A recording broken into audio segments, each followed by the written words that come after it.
اور اس جامعہ کو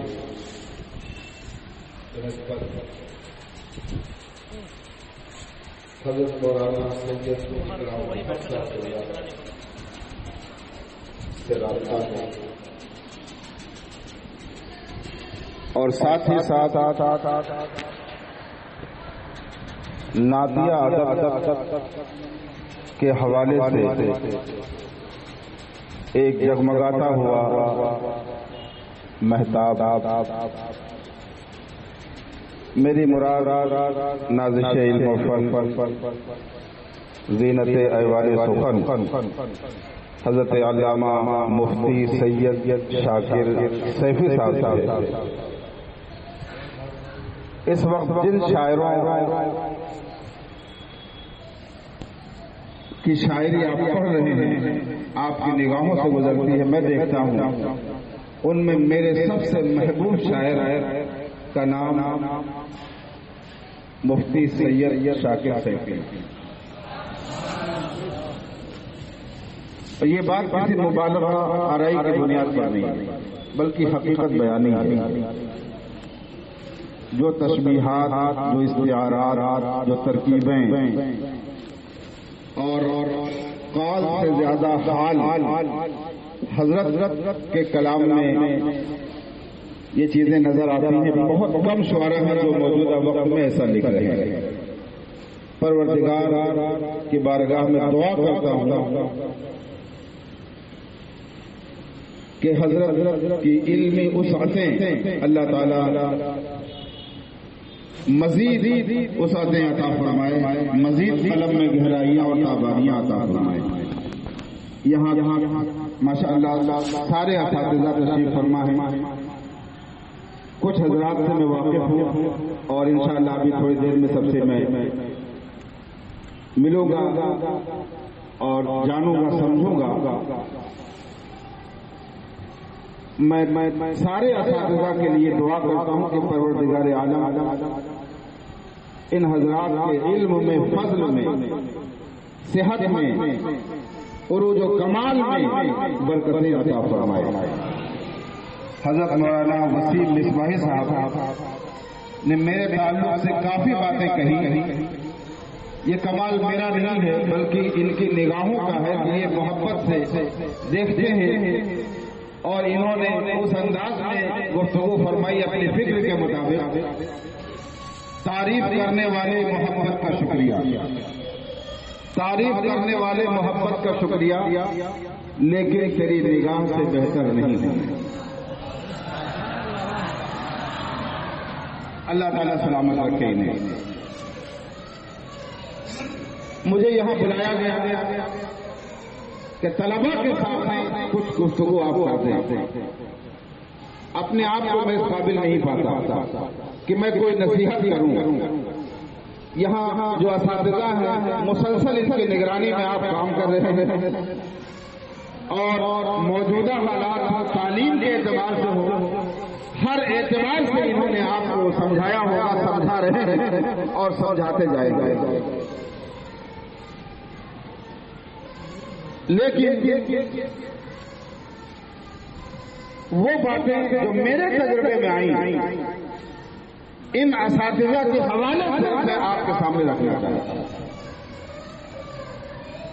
کہ اگر اللہ نے آج انہیں عزت عطا فرمائی ہے، اگر آج مسند پر انہیں بٹھایا ہے تو صرف علم کی بنیاد پر نہیں، محض علم کی بنیاد پر نہیں، علم کے ساتھ ساتھ انہوں نے اپنے اساتذہ کی جوتیاں سیدھی کی اور حد درجہ کا احترام اور ادب اپنے دل میں رکھا ہے۔ آپ دیکھتے ہوں گے کہ بعض طلباء بہت ذہین، اللہ تبارک و تعالیٰ نے بڑی صلاحیت عطا فرمائی، لیکن بعض کم ذہن کے طلباء اگر وہ اساتذہ کی بارگاہ میں رہ کر ان کے کام آتے ہیں، جوتیاں سیدھی کرتے ہیں، دل سے محبت کرتے ہیں، تو یہ کم ذہن والا طالب علم، یہ کم ذہن والا طالب علم اللہ تعالیٰ اسے بہت بلندی عطا فرماتا ہے۔ کس بنیاد پر؟ کہ وہ اساتذہ کی دعائیں لیتا ہے، وہ اپنے معلم کی دعائیں لیتا ہے، اس بنیاد پر اللہ تعالیٰ اسے کامیابی عطا فرماتا ہے۔ تو تعلیم کے ساتھ ہمیشہ اس بات پر نظر رہے کہ ان اساتذہ کے لیے دل میں کبھی کوئی میل پیدا نہ ہونے پائے۔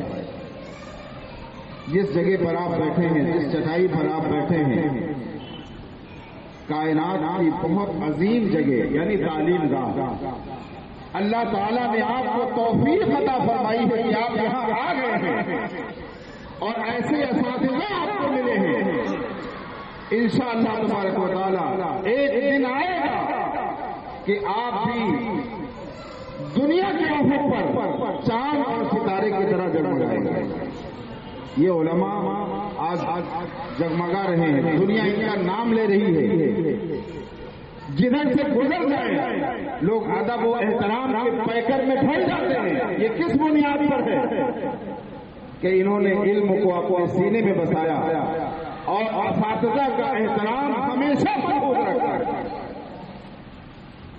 اور جس ادارے میں آپ تعلیم حاصل کر رہے ہیں یا آگے جہاں حاصل کریں گے، آپ کچھ بھی بن جائیں، ترقی کے کسی مقام پر پہنچ جائیں، اپنے اس جامعہ کو، اپنے اس ادارے کو آپ کبھی نہ بھولیں۔ اگر آپ کا رشتہ اپنے اساتذہ اور اپنے جامعہ کے ساتھ باقی رہے گا تو انشاءاللہ تعالی آپ کو پروردگار بہت ترقی عطا فرمائے گا، بہت کامیابی عطا فرمائے گا۔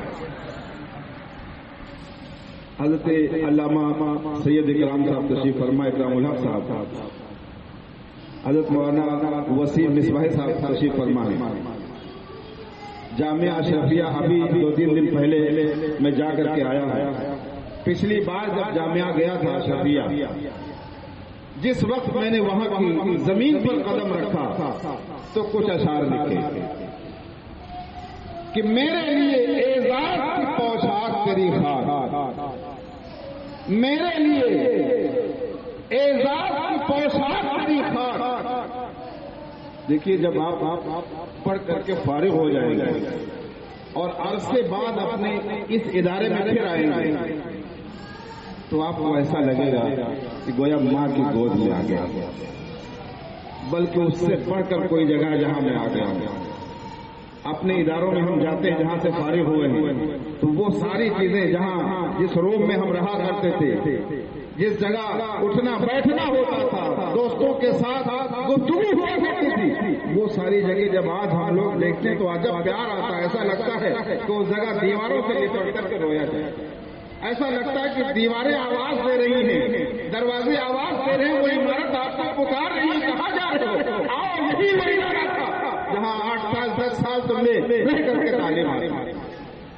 ابھی میں گیا تو سب جگہ اس روم میں رہتا تھا جہاں پر ہم لوگ وضو کیا کرتے تھے، مسجد میں جہاں نماز پڑھا کرتے تھے، دوستوں کے ساتھ جہاں رہا کرتے تھے، کتابیں جہاں پڑھتے تھے، ایک ایک جگہ جا کر کے اور گھنٹوں اس کو تک کر کے میں آیا۔ تو یہ جو جگہ ہے یہ آپ کے لیے بہت اہم جگہ ہے، ماں کی گود سے بڑھ کر یہ جگہ ہے۔ میرے لیے اعزاز کی پوشاک تیری خاک، اے جامعہ ہے مخزن ادراک تیری خاک، اے جامعہ ہے مخزن ادراک تیری خاک، ہے ساری فضا علم کے نغموں سے معطر، ہے ساری فضا علم کے نغموں سے معطر، دیتی ہے دل و روح کو خوراک تیری خاک، دیتی ہے دل و روح کو خوراک تیری خاک۔ جو لوگ تیرے ساحل حکمت پہ کھڑے ہیں، جو لوگ تیرے ساحل حکمت پہ کھڑے ہیں، ایک بچہ جب آتا ہے مدرسے میں داخلہ لینے کے لیے طرح طرح کے اس کے ذہن میں سوالات ہوتے ہیں، وسوسے ہوتے ہیں، کیسے یہاں رہیں گے، اساتذہ کا رویہ ہمارے ساتھ کیا ہوگا، کیا یہاں کی پابندیاں برداشت ہو پائیں گی کہ نہیں ہو پائیں گی، کتاب سمجھ میں آئے گی یا نہیں آئے گی، سبق یاد ہوگا یا نہیں یاد ہوگا، ہزار وسوسے، ڈرتا ہوا، جھجکتا ہوا، گویا سمندر کے کنارے جیسے ایک ایسا آدمی جو تیرنا نہ جانتا ہو کنارے کھڑا ہو سمندر پار کر رہا ہو، تو وہ ڈرتا ہے کیسے پار ہوگا، کیسے پانی میں قدم پڑیں گے، کیسے آگے بڑھوں گا، گہرائی آ گئی تو کیا ہوگا، ہزار سوال ہوتے ہیں۔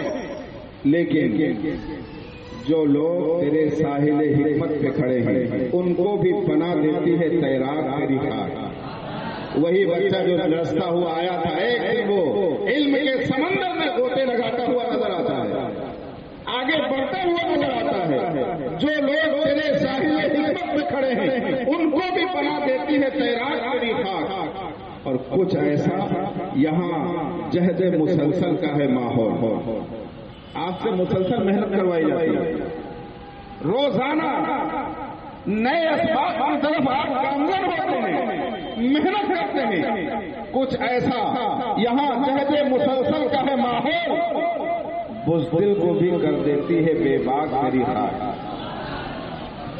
بزدل کو بھی کر دیتی ہے بے باک تیری خاک۔ آپ اپنا احساس اس وقت کا جب آپ ادارے میں آئے تھے، ڈر رہے تھے، جھجک رہے تھے، پریشان تھے، لیکن آج خوشی کے ساتھ بیٹھے ہیں۔ تقریر کے لیے کہا جاتا ہے آپ کھڑے ہو جاتے ہیں، تقریر کر دیتے ہیں۔ پہلے تو بولنا مشکل تھا کسی کے سامنے، اپنی کوئی حاجت پیش کرنا مشکل تھا، لیکن وقت آیا کہ اب آپ شاندار تقریر کر رہے ہیں، اساتذہ کے سامنے کر رہے ہیں، دنیا کے سامنے کر رہے ہیں۔ کچھ ایسا یہاں جہد مسلسل کا ہے ماحول، بزدل کو بھی کر دیتی ہے بے باک تیری خاک۔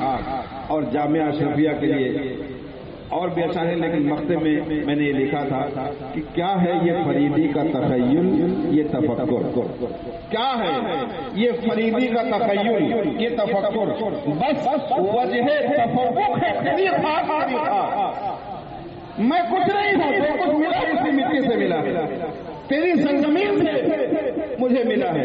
کیا ہے یہ فریدی کا تخیل، یہ تفکر، بس وجہ تفوق ہے تیری خاک تیری خاک۔ اساتذہ کے لیے کبھی دل میں میل پیدا نہ ہونے پائے۔ اگر آپ چاہتے ہیں کہ آپ کا علم بافیض رہے، اگر آپ چاہتے ہیں کہ مسلسل ترقی آپ کی جاری رہے، تو بظاہر یہ ہوتا ہے کہ استاد سامنے نظر آ گئے، ادب کے پیکر میں آپ پڑ گئے، لیکن پھر پلٹ کر نہ جانے کیا کیا چیزیں کی جاتی ہیں۔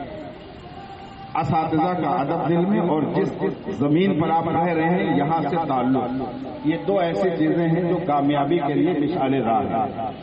آپ کو اس کے بعد کامیابی سے کوئی روک نہیں پائے گا۔ یہ سرزمین وہ سرزمین ہے کہ حق کے معمار کی تعمیر یہاں ہوتی ہے، حق کے معمار کی تعمیر یہاں ہوتی ہے، یہاں جہاں بیٹھے ہیں۔ ایسا نہیں کہ کسی اور زمین کے لیے کہا جائے۔ جب ہم احادیث پڑھتے ہیں، حضرت علامہ امجد علی صاحب مدذلہ العالی بہت اس ادارے کے لیے بڑی قربانیاں ہیں، اور مجھے بتایا گیا کہ ماشاءاللہ حضرت شیخ الحدیث ہے، تو حضرت کی رہنمائی کا اثر آپ سب پر دکھ رہا ہے۔ اللہ تعالی حضرت کو سلامت رکھے۔ جو احادیث ماں باپ مثلا ماں باپ کے تعلق سے آئی کہ والدین کا یہ مرتبہ ہے، یہ فضیلت ہے، تو بہت سے لوگ یہ سمجھتے ہوں کہ یہ کوئی دوسرے والدین ہیں جو بہت بنے سنورے، بہت ہی اپنے زمانے کے ولی ہوں گے۔ ایسا نہیں ہے۔ آپ علماء سے پوچھیں کہ چاہے وہ کس حالت میں ہو، وہ تمہارے لیے عظیم ہے، اور حدیث کی جو کچھ فرمایا گیا اس کے مصداق ہے۔ وہ ان کو ماں کے قدموں میں جنت ہے، کچھ بھی پڑھی لکھی رہو پھر بھی ماں کے قدموں میں۔ تو جو ادارے ہیں، جو مدارس ہیں، جہاں پر قرآن کی تعلیم دی جا رہی ہے، یقیناً وہاں دین کے معمار کی تعمیر ہو رہی ہے۔ یہ جو آپ جگہ جہاں پر بیٹھے ہیں، حق کے معمار کی تعمیر یہاں ہوتی ہے، آگہی قلب پہ تحریر یہاں ہوتی ہے۔ جو علم ہے وہ دل پہ لکھا جاتا ہے، حق کے معمار کی تعمیر یہاں ہوتی ہے، آگہی قلب پہ تحریر یہاں ہوتی ہے۔ خاک کو نیر اخلاق بناتے ہیں یہاں، خاک کو نیر اخلاق بناتے ہیں یہاں، یعنی ذروں کی بھی توقیر یہاں ہوتی ہے۔ یہاں کسی کو واپس لوٹایا نہیں جاتا کہ کم ذہن ہے، ہمیں اچھی صلاحیت، اچھے ذہن والا چاہیے، بڑے گھر کا لڑکا چاہیے، ایسا لباس ہونا چاہیے، ایسی صورت ہونی چاہیے، کوئی یہاں تفریق نہیں ہوتی۔ خاص کو نیر اخلاق بناتے ہیں یہاں، یعنی ذروں کی بھی توقیر یہاں ہوتی ہے. آؤ مٹی ہو تو تمہیں سونا بنا دیا جائے گا، خاک ہو تو تمہیں ستارہ بنا دیا جائے گا، آفتاب بنا دیا جائے گا، مہتاب بنا دیا جائے گا. یعنی ذروں کی بھی توقیر یہاں ہوتی ہے. اور خانے دل کو چمک علم و ہنر کی دے کر، خانے دل کو چمک علم و ہنر کی دے کر چاند تاروں کی بھی تسخیر یہاں ہوتی ہے. چاند تاروں کی بھی تسخیر یہاں ہوتی ہے. اے فریدی جو زمانے کے لیے مشکل ہو، یہ شعر حضرت کے حوالے سے. اے فریدی جو زمانے کے لیے مشکل ہو، اس تخیل کی بھی تعبیر یہاں ہوتی ہے. اس تخیل کی بھی تعبیر یہاں ہوتی ہے. اللہ تعالیٰ نے آپ کو یہاں پہنچایا ہے. آپ شکر ادا کیجیے اور محنت کیجیے، لگ جائیے دن رات ایک کر کے. آپ علم حاصل کیجیے. اور علم کے تعلق سے تو بہت کچھ کہا گیا، کئی کلام میں نے بھی کہے کہ فروغ کمال بشر علم ہے، فروغ کمال بشر علم ہے، ضیاء دماغ و جگر علم ہے. ملا اس کو سب سے نمایاں مقام، سیاہی میں مثل قمر علم ہے. اور یہیں سے نکلتا ہے ہر اقتدار، یہیں سے نکلتا ہے ہر اقتدار کہ سب سے بڑا تاجور علم ہے. ہمیں کوئی نہیں جانتا تھا. آپ جب چھوٹے تھے، ہم چھوٹے تھے، کوئی نہیں جانتا تھا. کسی کو کچھ کہنا چاہے ہماری بات نہیں سنتا تھا. محلے کے چند لوگوں کے سوا پوری بستی میں ہی ہمیں کوئی نہیں جانتا تھا. لیکن جب مدرسے میں گئے، آپ مدرسے میں آئے، علم حاصل کرنے لگے، رفتہ رفتہ علم کی روشنی پیدا ہوئی، تو صرف آپ کی ذات اور آپ کا تعارف آپ کی بستی تک ہی محدود نہیں رہا، بلکہ پورا ملک اور بعض اوقات پوری دنیا میں آفتاب اور مہتاب بن کر علم کی وجہ سے لوگ چمکتے ہیں. اس لیے کہ یہیں سے نکلتا ہے ہر اقتدار کہ سب سے بڑا تاجور علم ہے، کہ سب سے بڑا تاجور علم ہے. زمانہ ہے بے جان اس کے بغیر، زمانہ ہے بے جان اس کے بغیر. ہے دنیا بدن اس کا سر علم، ہے دنیا بدن اس کا سر علم ہے. اقرا سے آغاز وحی خدا، ہے اقرا سے آغاز وحی خدا. ہر ایک حکم سے پیشتر علم ہے، ہر ایک حکم سے پیشتر علم ہے. فریدی تو پڑھ آخری سانس تک، فریدی تو پڑھ آخری سانس تک کہ دارین کر رو فرے. اللہ تعالیٰ نے آپ کو پہنچایا ہے. مبارک ہو کہ آپ ایک شاندار درسگاہ میں بیٹھے ہوئے ہیں جو منسوب ہے محبوب سبحانی، قطب ربانی، پیر پیرا، میر میرا، سرکار کے فرزند روحانی حضرت سرکار سیدنا شیخ عبد القادر جیلانی رضی اللہ تعالی عنہ سے. ایک اور بات میں کہنا چاہوں گا کہ جماعت اہل سنت کے جتنے افراد ہیں، اہل سنت، علماء، ائمہ، طلباء، آپ دل سے ان کی قدر کیجیے، ہر ایک کی دل سے قدر کیجیے. یہ نہ ہو کہ ہم کوئی ہمارا قریبی ہے، ہمارے دوستوں میں سے کوئی دنیا دار ہے، بعض اوقات کسی دوسرے عالم کے بارے میں ہم کچھ کہہ دیتے ہیں اور ہم یہ سمجھتے ہیں کہ شاید یہ بات اسی تک محدود ہے. ہم نے کسی کو کچھ کہا، کوئی اور ایسے عالم، انہوں نے دوسرے عالم کے بارے میں کہا، کسی نے تیسرے عالم کے بارے میں کہا، تو عوام جو ہے یہ آپس میں ایک دوسرے سے گفتگو کرتی ہے. ہم ایک دوسرے کو بتا رہے ہوتے ہیں غلطیاں اندر کی باتیں، اور ہم کو لگتا ہے کہ ہماری اپنی عزت بچ جائے گی، وہ بے عزت ہو جائے گا. ایسا نہیں ہوتا. ہم کسی اور کی بات عیب سامنے رکھتے ہیں تو ایک دن آتا ہے ہمارا عیب بھی سامنے آ جاتا ہے. اس لیے اگر ہمیں اپنی عزت بڑھانی ہے، جماعت اہل سنت کے علماء کو عزت بڑھانی ہے، تو عوام کے سامنے، غیروں کے سامنے، ہر ایک کے سامنے آپ اپنے علماء کی تعریف کریں، توصیف کریں، عوام کے دل میں علماء کے لیے عزت پیدا کریں، تو انشاءاللہ تبارک و تعالیٰ آپ کے لیے بھی عزت پیدا ہوگا. اس سلسلے میں ایک واقعہ میں بتانا چاہتا ہوں. ابھی میرا سفر کشی نگر خانقاہ ایوبیہ کے لیے ہوا اور وہاں گیا میں سیمینار میں. راستے میں اس وقت عالم اسلام کی ایک عظیم شخصیت رئیس التحریک مفکر اسلام حضرت علامہ یاسین اختر بسوائی صاحب قبلہ کے ساتھ الحمدللہ سفر ہوا 5 گھنٹے کا، اور جامعہ اشرفیہ سے نکل کر کشی نگر پہنچنے تک حضرت کی گفتگو کا تسلسل نہیں ہوا، حتیٰ کہ چائے کے لیے بھی نہیں رکے، چونکہ عشاء کے بعد ہم لوگ چلے تھے اس لیے نمازوں کا بھی وقت نہیں تھا، گفتگو کرتے چلے گئے۔ سینکڑوں واقعات واضح و نصیحت پر مبنی حضرت نے سنائے، ان میں سے ایک واقعہ مجھے یاد آ رہا ہے، یہی ممبئی کی سرزمین کے ایک بہت بڑے عالم دین حضرت علامہ معین الحق علیہ رحمہ جن کا مثال ہو، حضرت علامہ معین الحق علیمی علیہ رحمت و رضوان ابھی کل رات میں حضرت علامہ شفیق الرحمان صاحب قبلہ کی بیٹی کا رشتہ، بیٹی کا نکاح حضرت علامہ علیم الحق معین الحق علیمی علیہ رحمہ کے شہزادے سے ہوا۔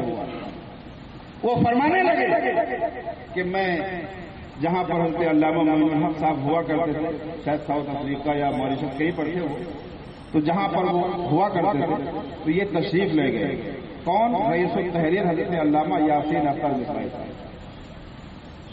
اور جس گھر میں جس بلڈنگ میں آپ کو ٹھہرایا گیا بہت عالی شان بلڈنگ،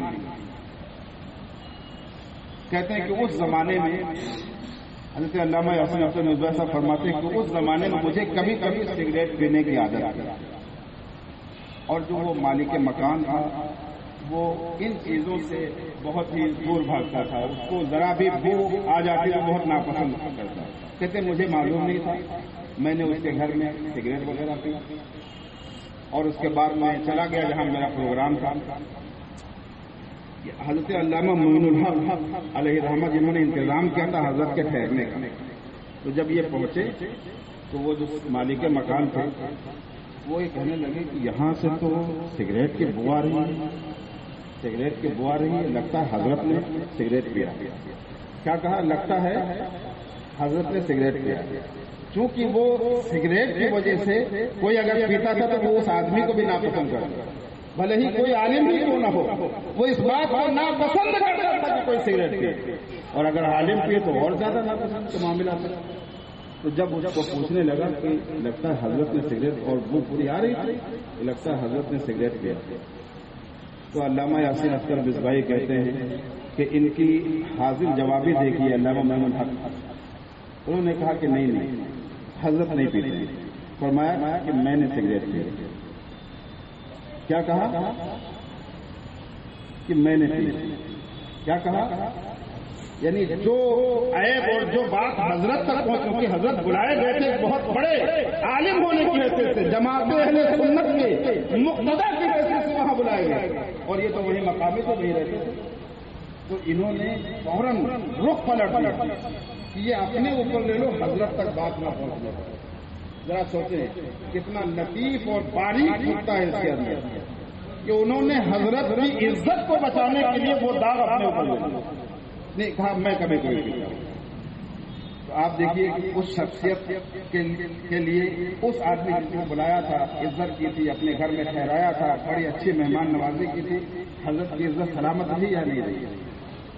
تو اس انداز میں کام کرنے کی ضرورت ہے۔ اگر کہیں کوئی عیب اور کمی نظر بھی آ جائے اور طلبا کے سامنے کوئی بات آ جائے اساتذہ کی، تو ان کی عزت بچانے کے لیے کبھی کبھی اپنی عزت کو بھی داؤں پہ لگا دیں گے، تو انشاءاللہ تعالیٰ آپ کو اس سے ترقی اور کامیابی ملے گی۔ وہ آج بھی زمانہ ہو گیا بتا رہے ہیں، بہت پہلے کی بات ہے، بالکل تقریباً آج سے 20-25 سال پہلے کے لیے، لیکن کہتے ہیں کہ بہت زمانہ ہو گیا بتا رہے ہیں، کہتے ہیں کہ آج بھی مجھے وہ واقعہ ہر وقت یاد رہتا ہے کہ کیسے انہوں نے بات کو پلٹا تھا اور معاملے کے رخ کو موڑا تھا، کہا کہ نہیں حضرت تو بالکل نہیں پیتے، ہاں مجھ سے کبھی کبھی یہ واقع ہو جاتا ہے۔ سبحان اللہ۔ تو دیکھیں کہ اس طرح سے آج ضرورت ہے، لیکن کچھ لوگوں کی ناسمجھی، کم فہمی، اور جب سوشل میڈیا ہاتھ میں، فیس بک اور واٹس ایپ ہاتھ میں، تو بات صرف اپنے تک یا چند خادموں تک، قریبی لوگوں تک محدود نہیں رہ جاتی، بلکہ واٹس ایپ کے ذریعے نہ جانے کہاں کہاں پہنچتی، جس کے خلاف جو جی میں آتا ہے ہم لکھ دیتے اور سمجھتے ہیں ہماری عزت بن رہی ہے، ہماری عزت بڑھی جا رہی ہے۔ دیکھنے والا یہ بھی تو دیکھتا ہے کہ آپ بھی اسی جماعت میں ایک فرد ہیں اور برائی کر رہے ہیں، نظر آ رہا ہے اسے کہ فلاں فلاں عالم لکھ رہے ہیں، تو وہ سمجھ جاتا ہے کہ ہاں یہ بھی اسی جماعت کے ہیں اور یہ بھی برائی کر رہے ہیں، اس انداز میں انہیں ایسا کام نہیں کرنا چاہیے، تو آپ کی عزت بھی گھٹتی ہے۔ اس لیے الحمدللہ میں یہ بات ہمیشہ اپناتا ہوں کہ آج تک کوئی معاملہ ہو، بلکہ ایک لفظ ہے احساس کمتری، کہ انسان نے سب کچھ سیکھ لیا ہے، صلاحیت ہے، لیکن اس کے باوجود بھی وہ اپنے آپ کو آگے پیش کرنے سے تھوڑا دور اپنے وہ بچتا ہے کہ شاید میں یہ کام نہ کر پاؤں، مجھ سے یہ کام نہیں ہو پائے گا۔ یہ ہم نے اب تک سنا تھا، لیکن موجودہ وقت میں یہ دیکھ رہا ہوں کہ کبھی کبھی جو احساس کمتری کا شکار ہوتے تھے وہ تو خیر ایک ذاتی معاملہ ہے، اللہ نے صلاحیت عطا فرمائی، علم عطا فرمایا، وہ کوئی ایسے عیب کی بات نہیں ہے، تھوڑا سا ابھارا جائے گا، کامیابی ملے گی۔ لیکن آج جو میں دیکھ رہا ہوں، لوگ احساس برتری کا شکار ہیں، لوگ احساس برتری، ہر آدمی یہ سمجھ رہا ہے جس کے ہاتھ میں سوشل میڈیا ہے، فیس بک ہے، وہ سمجھتا ہے دنیا کا سارا مسئلہ میں ہی حل کر سکتا ہوں، نہ اپنی اوقات دیکھتا، نہ اپنا قد دیکھتا، نہ اپنی عمر دیکھتا، نہ اپنی حیثیت دیکھتا ہے، وہ یہ سمجھتا ہے کہ مجھے موبائل مل گیا ہے، اب دنیا کے کسی خطے میں کوئی بات ہوگی اس کو میں حل کر سکتا ہوں۔ اس لیے عزیز طلبہ، ویسے تو آپ کو بالکل پڑھنا ہی نہیں چاہیے کسی معاملے میں، موبائل تک ہاتھ میں نہیں آنا چاہیے، لیکن اگر مدرسے کی ضرورت کے تحت کبھی آپ کے ہاتھ میں موبائل ہو بھی تو آپ صرف اپنی تعلیم تک اس کو محدود رکھیں۔ وہ زمانہ آئے گا کہ جب آپ کے ہاتھ میں موبائل دے دیا جائے گا، آپ انشاءاللہ تعالی استعمال کریں گے دین کے لیے، سنت کے فروغ کے لیے، آپ اس کے وقت گزاریں گے، لوگوں کی رہنمائی کریں گے، لیکن ابھی وہ وقت نہیں ہے، ابھی سارا وقت آپ کو تعلیم میں لگانا ہے۔ میں شکر ادا کرتا ہوں اور امید ہے یہ سارے اساتذہ یہ کہتے ہوں گے کہ پروردگار تیرا شکر ہے کہ ہماری تعلیم کے زمانے میں سوشل میڈیا نہیں، ہم نے بھرپور محنت کی اور نہ بچھونا گیا اپنی کتابوں کو ہم نے بنایا۔ سوشل میڈیا ہے، آج بھی آپ اس سے بچ سکتے ہیں۔ ممبئی کی سرزمین پر ہیں، طرح طرح کے یہاں مزید جو ہے ایسی چیزیں ہیں جو آپ کے ذہن و فکر کو کھینچیں گی، لیکن آپ کو کسی اور طرف مائل نہیں ہونا ہے۔ آپ کو اپنی نظر میں صرف علم کو رکھنا ہے، ان اساتذہ کا احترام، ان کا ادب رکھنا ہے۔ اللہ تبارک و تعالیٰ کی بارگاہ میں دعا کرتا ہوں کہ پروردگار عالم جو کچھ میں نے کہا ہے مجھے اس پر سب سے زیادہ عمل کرنے اور عمل رکھنے کی توفیق، عمل کرتے رہنے کی توفیق عطا فرمائے، اور آپ سب کو اس پر عمل کرنے کی توفیق عطا فرمائے۔ وآخر دعوانا ان الحمدللہ رب العالمین۔ السلام علیکم ورحمۃ اللہ وبرکاتہ۔